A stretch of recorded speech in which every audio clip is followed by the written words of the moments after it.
Bismillahirrahmanirrahim. Assalamualaikum warahmatullahi wabarakatuh.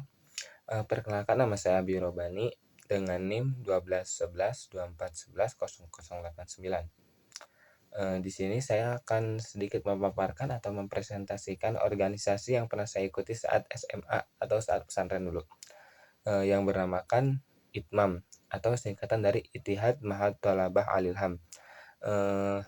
Ini ITMAM itu diambil dari kata dalam bahasa Arab Ittihad Mahad Thalabah Al-Ilham yang berartikan Persatuan Pondok Pesantren Mahad Al-Ilham. Lalu saya lanjut dengan profil organisasi. Ittihad Mahad Thalabah Al-Ilham itu sendiri atau ITMAM adalah sebuah organisasi internal santri pada Pondok Pesantren Al-Ilham yang didirikan pada tahun 2017 oleh para santri senior bersama dengan asatiz atau asatizah di Pondok Pesantren Al-Ilham. Dan posisi asatiz dan asatizah ini sebagai pendamping atau pembina ITMAM. Lalu lanjut oleh struktur. Yang pertama itu ada ketua. Lalu di sini kami tidak menggunakan wakil, tetapi menggunakan langsung sekretaris dan bendahara dirangkap atau disatukan, yaitu disebut sekben. Lalu yang kedua ada sekbid 1, sekbid 2, sekbid 3, 4, 5, dan 6. Lanjut. Yaitu pertama ada seksi bidang pertama yaitu daruh atau sering dikenal oleh kita rohis.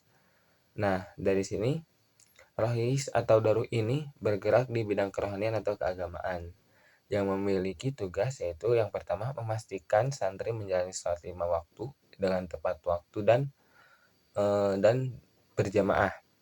Lalu yang kedua ada pembacaan zikir al-masrurat. Nah, untuk pembacaan zikir al-masrurat ini biasa dilakukan oleh pagi ba'da subuh dan petang ba'da asar.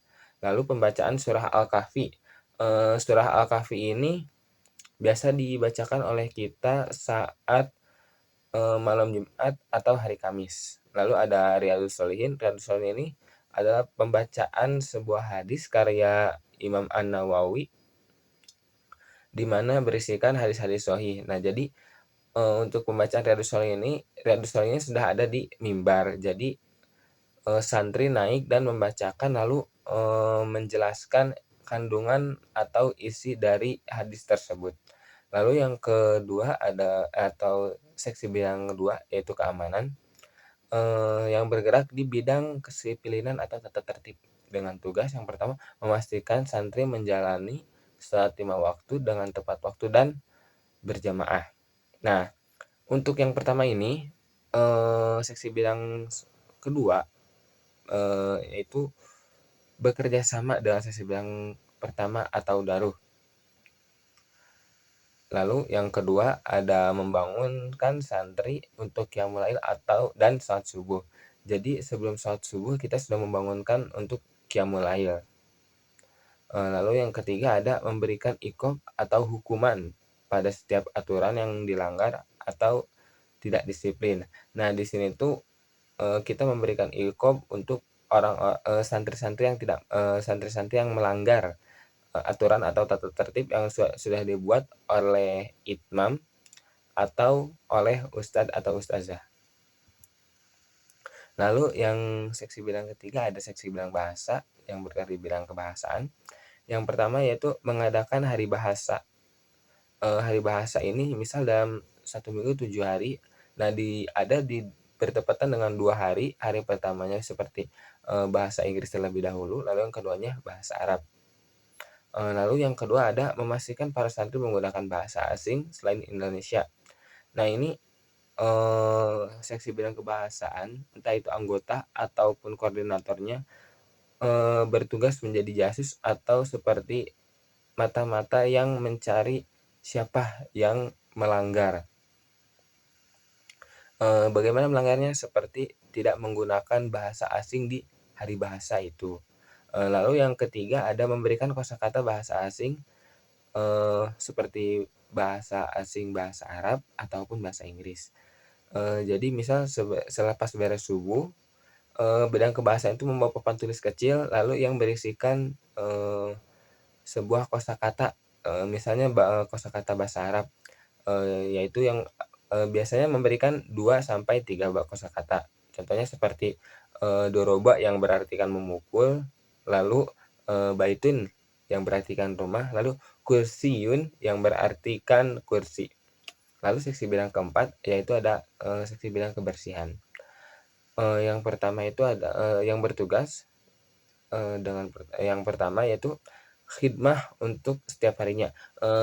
Pertama untuk khidmah itu yang diambil dari bahasa Arab berartikan tempat umum.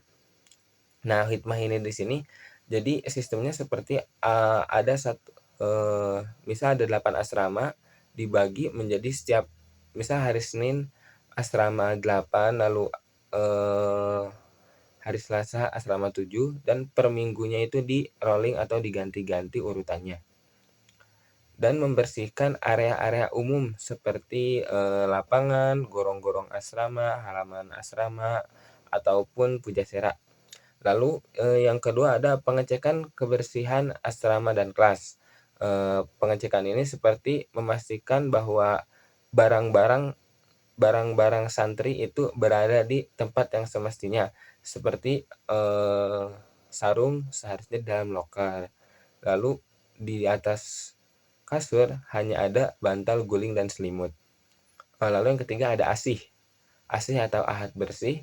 Ini adalah, kegiatan rutinan kami sebagai santri di hari Minggu pagi setelah sholat subuh ada jogging. Nah, setelah jogging itu kita asih.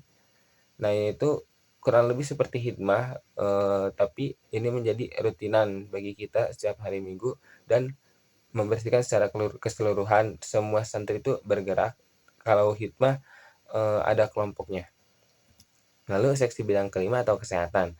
Seksi bidang ini, bertugas di kesehatan, yaitu pertama pengondisian orang sakit. Pengondisian orang sakit ini seperti, misal ada 8 asrama, lalu di asrama 1 itu ada yang sakit. Nah, bidang kesehatan ini datang mengecek setiap asrama, mengecek apakah ada orang yang, santri yang sakit atau tidak. Jika ada yang sakit, lanjut ke tugas yang kedua yaitu bekerja sama dengan pihak pesantren.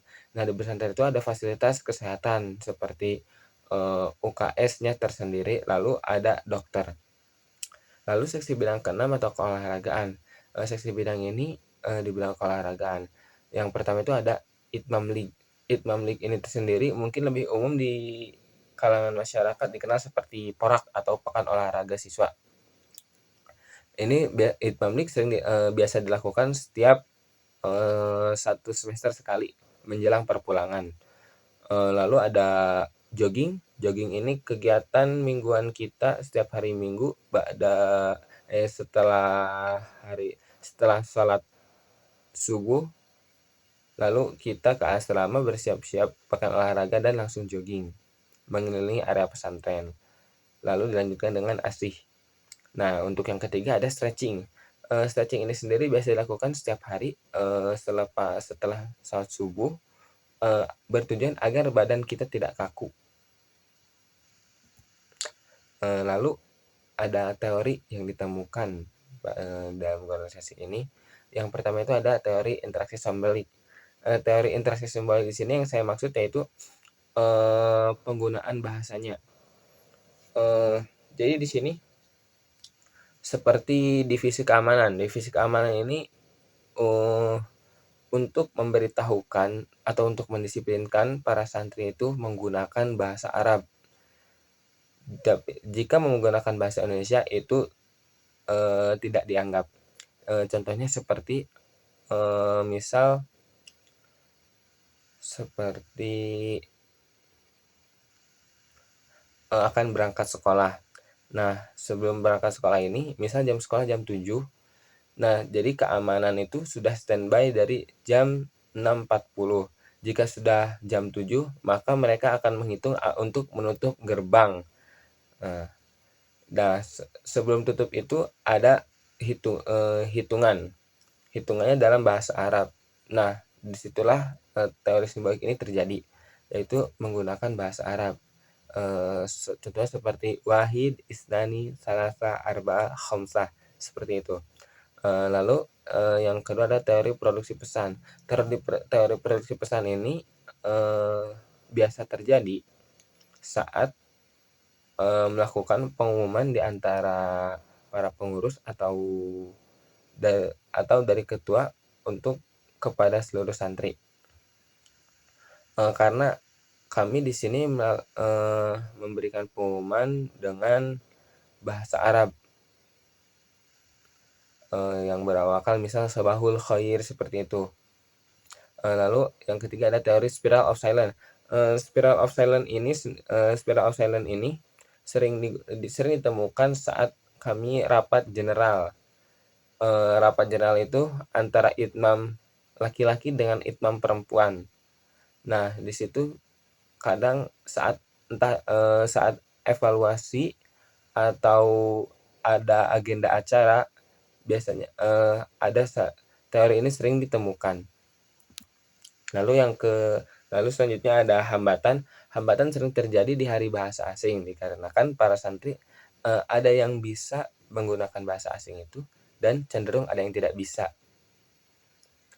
Nah, biasanya ini sering terjadi pada santri baru SMP ataupun santri SMA yang baru masuk pesantren. Lalu ada ketidakefektifan penyampaian pesan atau pemerintah. Nah, ini kalau untuk ketidakefektifan penyampaian pesan sering terjadi pada anggota itmam SMP. Biasanya itu sering terjadi, contohnya seperti Ustadz memberitahukan bahwa kajian ditiadakan tetapi diganti menjadi menghafal hadis. Ada saja seperti santri itu senang karena tidak ada kajian, jadi dia langsung acuh dan langsung pergi, misal langsung pergi kemana dan tidak memberitahukan teman-temannya. Lalu gaya kepemimpinan yang terjadi di organisasi ini yaitu demokratis, karena di setiap agenda atau keseharian ketua langsung ikut dengan koordinator atau anggota untuk membantu tugasnya, seperti rapat tugasnya. Contohnya seperti saat keamanan melakukan pengondisian. Nah, di situ ketua seringkali ikut langsung terjun mengikob atau menghukum santri. Lalu yang kedua ada rapat seperti itu menggunakan sistem voting dan hasilnya musyawarah. Terjadi 2 kali pemungutan suara yang biasanya hasil kedua didampingi oleh ustadz atau ustazah. Ini sering terjadi saat kami melakukan musyawarah pemilihan ketua baru. Yang pertama itu voting yang dilakukan oleh seluruh santri, lalu yang kedua oleh orang-orang tertentu atau oleh pengurus dan ustadz atau ustazah.